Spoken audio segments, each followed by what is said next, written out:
So the topic is tactics in negotiations, yeah, and the question about what those are. So I've asked you to come up with, what is your favorite tactic? What's an example of your favorite tactic? Who's got an example?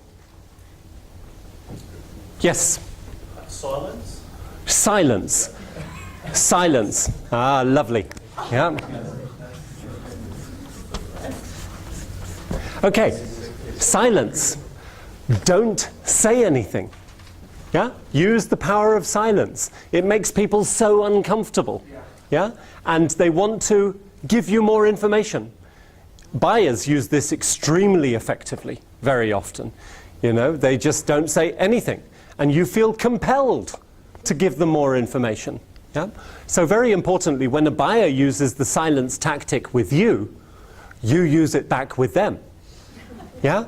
Because it is a game. Yeah? It may not be very often perceived as a game, but it is a game. They're using a tactic which is called silence. And the purpose of the silence tactic is to make somebody not feel uncomfortable, but to get them to continue speaking and give up more information. Or read your silence as a rejection of what you've said and then make the offer better. Yeah? So we can use this in the same way. And certainly if they use the silence tactic on you, it may not be a tactic, but we certainly have the right within the context of the negotiation to play the silence card back and use it back on them as well. What's another favorite tactic? Take a break. Yeah?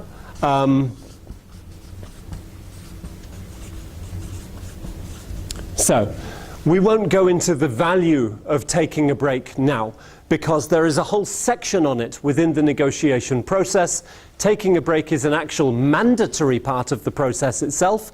Most negotiators, you would be so surprised to know that they don't take breaks. Yeah? Even small 2-minute breaks where they say, can you give me a couple of minutes just to get my head around this? Yeah? You'd be very surprised that a lot of people don't use this. You'll also not be surprised to know that buyers will often put you in situations where taking a break is uncomfortable. Yeah? Which means you're in an office which is very small and there's lots of people around and there's nowhere to go to take a break. Yeah? And so they may be using that tactic, and certainly for the key account manager, taking a break is extremely valuable to allow you to collect your thoughts and to distance yourself from the personalities and to focus on the problems themselves. If you have more than 2 negotiators within the negotiation room, it has a lot more value on top of that. Another tactic. Below the expectation. Decrease the expectation of the other party. So, say it again. Decrease the expectation of the other party. Decrease the expectations of the other party. Yeah? There is a...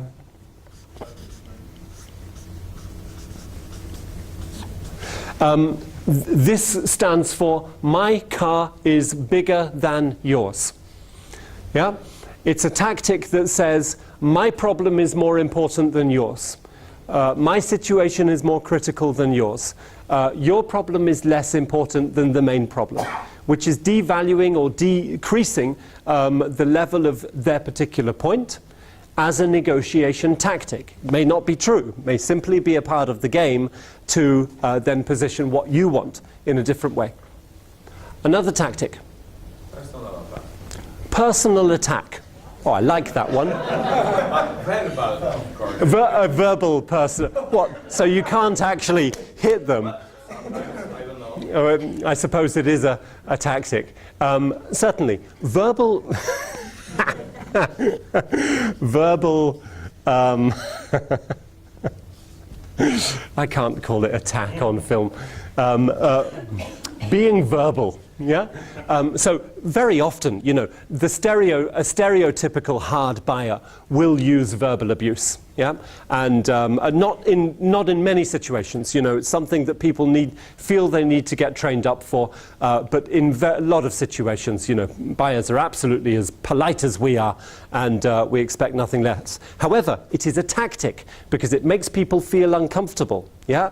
I have a friend called Duncan, and his tactic is using verbal tactics to make people feel uncomfortable. And he will literally say to his buyers, "Whoa, you are looking so nice today."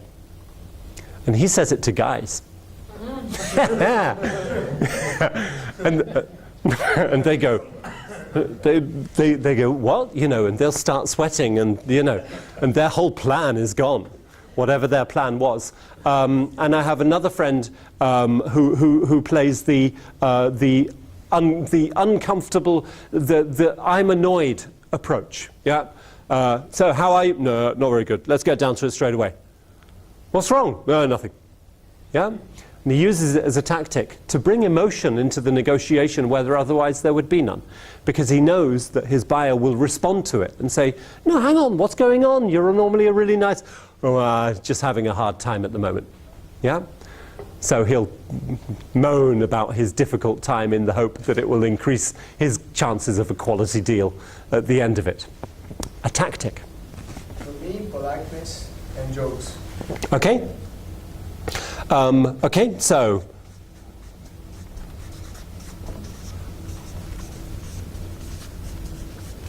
great. So politeness and jokes create a good atmosphere in the room. It's a tactic. I want a good atmosphere in the room. Yeah? If they're not achieving a good atmosphere, you can reference it. "Come on, I'm doing everything I can to make everything go well." Yeah? Appealing to a sense of sympathy. It's a tactic and it's a piece of the game. Any other tactics? Anchorage. Anchorage.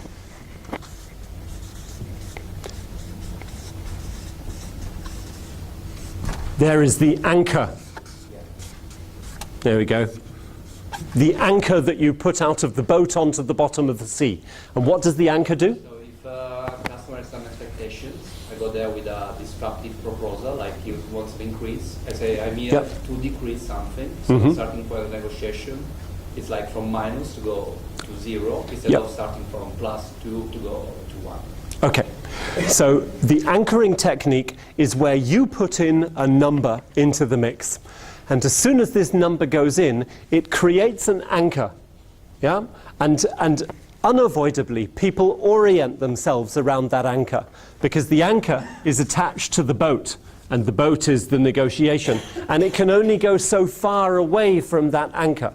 So the principle of anchoring is putting an expectation or a number or a position into the negotiation and then watching the negotiation move around that particular number. It's extremely difficult psychologically to move very far away or to break the line in that anchor. Very, very difficult indeed. So the first person to set the anchor runs a risk, but they potentially have a big advantage in moving it forward. Yes? Also encouraging the buyer. Oh. For instance, she says, "No, I can't do this," and then you encourage her, and "No, you can do this. It's very easy for you. The 100 cents is too little for you. You can do this." Okay, yeah. So take away the reasons that they are objecting, or find the cutting it down into smaller pieces. Do you know the salami technique? Heard of the salami technique, or sometimes it's called how to eat an elephant? Very small pieces. Very small pieces, yeah?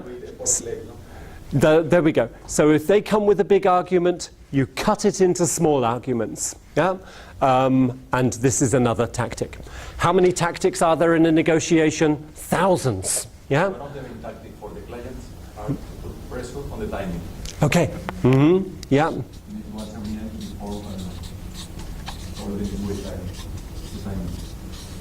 Good. It's a great one to end on. Time pressure is a very important tactic. The person who controls the time has a much better position than the person who doesn't. So making sure your time constraints within the negotiations are as free as possible is a very important principle, and making sure that you don't give in to time. A very common one is that you get to the meeting and your client says, "Oh, I only have 20 minutes." Yeah? And you've planned for a 1-hour meeting. And very often I've heard, key account managers say, "That's okay. we'll manage. Yeah? And what I'm looking for is, only 20 minutes. Well, in that case, I won't be able to do 70% of what I was planning to offer you.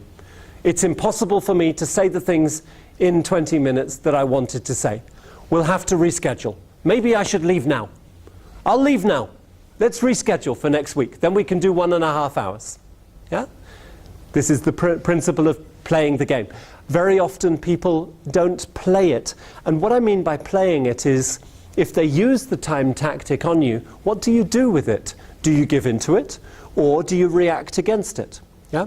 And one of the simplest ways of dealing with tactics is to label them. Yeah? So if somebody uses the salami technique on you, say, the salami technique. And they'll go, excuse me? The salami technique, you've just used the salami technique. What is that? Where you make a big thing smaller and cut it. You're not using the salami? Oh, I'm sorry. I thought you were using the salami technique. Yeah? If they weren't, it doesn't matter. Then you deal with it as a legitimate problem. If they were, they won't use it again. Right? Silence. You're doing the silence thing on me again. Excuse me? It's the silence tactic. I love it. It's great. I'm thinking about it. Careful. Oh, I'm sorry. Yeah? If it is a tactic, they will tend not to use it again because it's been discovered. If it isn't a tactic, you can deal with it in an ethical way. The principle of dealing with tactics is to label the behavior. By label the behavior, you confront them with, I can see your skills. I respect your skills. I have skills too. Let's use them. You play the game, I'll play the game. It's fun. Playing a game is meant to be fun, and there are loads of rules to it. And tactics are the way we can use some of these rules.